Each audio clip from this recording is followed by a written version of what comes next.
একটা পুকুর আছে আপনাদের গ্রামে, চলে গেছেন পুকুরে মাছ ধরতে। সকাল থেকে অনেক মাছ ধরেছেন, একদম প্রায় শেষ পর্যায়ের মাছ, 20-22টা ড্রাম লোড হয়ে গেছে মাছে, ট্রাকের উপরে তুলে দিয়েছেন।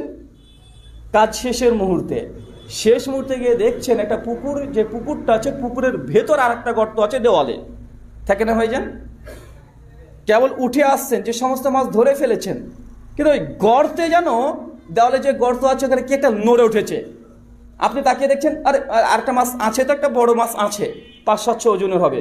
আপনি মাছটাকে নিয়ে আসতে যাচ্ছেন আবারও, আর ওপর থেকে একদম যে ভাই খবরদার যাস না মাছ না, ওটা সাপ। কথা বুঝতে পারছেন? আপনি মনে করলেন মাছ, পাশ থেকে এই মাছ না, ওটা সাপ সাপ। আপনি কি করবেন? মাছ মনে করে কি সাপটাকে ধরতে যাবেন, না সাপ মনে করে সাপকে আপনি থুয়ে পালিয়ে আসবেন?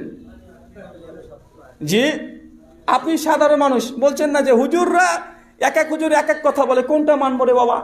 এ হুজুর এই কথা বলে তো ও হুজুর আর এক কথা বলে। আপনি তো এইখানে এসে হুজুরের দোষ দিয়ে কাটানোর চেষ্টা করছেন।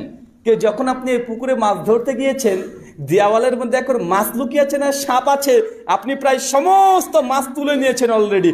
একটা জায়গাতে সন্দেহ আছে যে মাছ না সাপ, একজন বলছে মাছ, একজন বলছে সাপ। আপনি কি করবেন?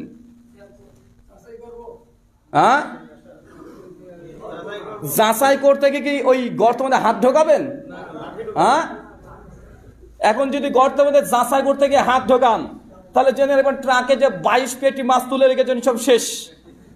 এখন একটা মাছের জন্য কি নিজের জীবনটাকে হারাবেন? না, একটা মাছ ভাই থাক, আমার দরকার নেই, যা হওয়ার হয়ে গেছে, ওই একটা ওখানে থাক, মাছ আর সাপ যা আছে আমি আগে মাল দিয়ে পালাই। কোনটা করবেন সাধারণ মানুষ? আমরা কোনটা করি? আমরা তো ওটাই করি যে একটা নিয়ে আমার দরকার নেই রে বাবা, মাছ হোক আর সাপ হোক, এটা থেকে যাক, আমার মাল রেডি হয়ে গেছে, এটা নিয়ে আমি খুশি সন্তুষ্ট।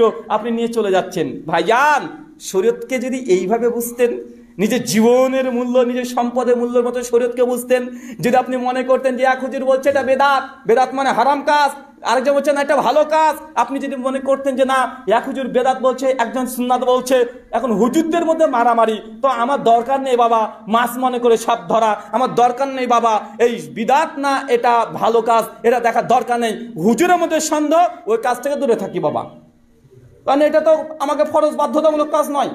অন্তত এটা যদি বুঝতেন, কারণ এক হুজুরের ফতোয়া অনুযায়ী বেদাত, আর বেদাত অনুযায়ী জাহান্নামে যাবে। কেউ কোথায় যাবে?